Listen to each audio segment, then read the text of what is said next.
let's talk about safety. Hey there! If you're someone responsible for special incident reporting or risk management oversight at a regional center, you're already doing work that matters. You help people live with dignity, ensure they get the services they need, and protect their health and safety. Today, we're going to talk about something that helps you do all that: reporting suspected neglect. It might sound like a heavy topic, but stick with us. It's one of the most important ways you can advocate for the people we serve. What is neglect? Neglect happens when someone responsible for caring for a person doesn't provide the level of care that a reasonable person would give in the same situation. This can include a caregiver not doing their job, or even the person neglecting their own basic needs, known as self-neglect. You don't need to be absolutely sure it's neglect, and you don't have to prove it. You just need to report it if, based on what you've seen, heard, or know from your training and experience, you reasonably think neglect might be happening. If you see something that would make a reasonable person say, "Hey, something's not right here," that's enough. Ask yourself, would someone in my job, with my training, think this might be neglect? If the answer is yes, or even maybe, report it. Your job is to raise the concern. Other agencies, or even others within your regional center, will investigate further. What types of neglect must be reported? Here are some examples of reportable neglect. But remember, any suspected neglect is reportable, even if it doesn't clearly fall into one of these categories. Staff not providing required medical care.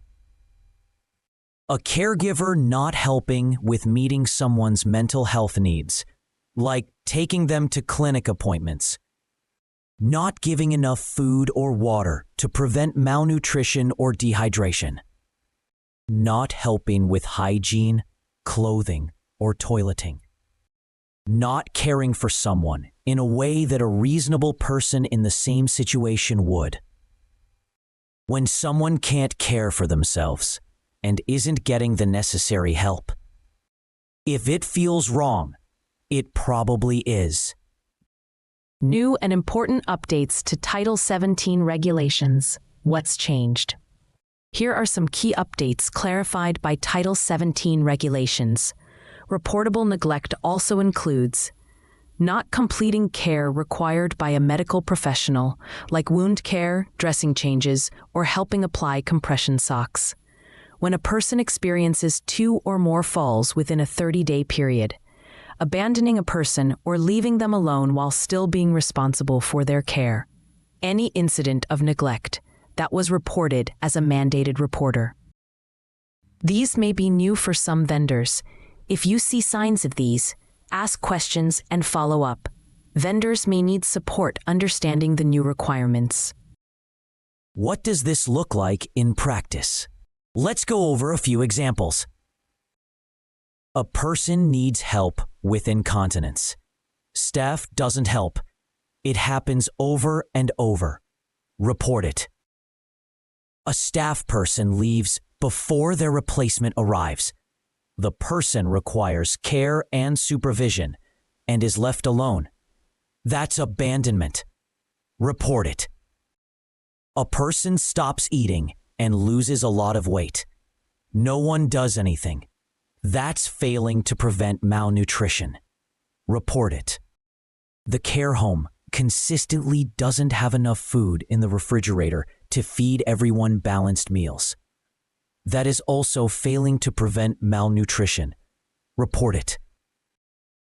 A person living independently and receiving intermittent supported living services has an open sore on their foot that is foul-smelling and looks black, but they refuse help with changing the dressing.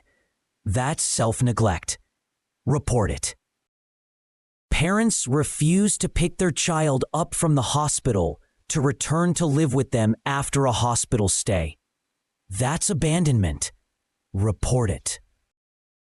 A home for elderly residents has electrical cords laid across hallways and loose area rugs on polished hardwood floors.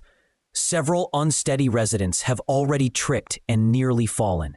That's failing to protect from safety hazards. Report it. A vendor doesn't schedule a needed medical follow-up visit. That's failing to provide medical care. Report it. When an adult who lives on their own is no longer bathing, eating regularly, or taking medications, and it's clearly affecting their health or safety, that's self-neglect. Report it. Neglect reporting, anywhere, anytime. As you know, reasonably suspected neglect must also be reported under the Elder and Dependent Adult Abuse or the Child Abuse and Neglect Reporting Acts to Adult Protective Services, Child Protective Services, the Long-Term Care Ombudsman, or law enforcement. Now, any report of suspected neglect made as mandated reporter to these abuse response agencies must also be reported as an SIR, even if the person was not under vendored care at the time. That means neglect that happens anywhere, like in a hospital, family home, or out in the community. If it was reported to one of these abuse response agencies, it needs to be reported to DDS on an SIR.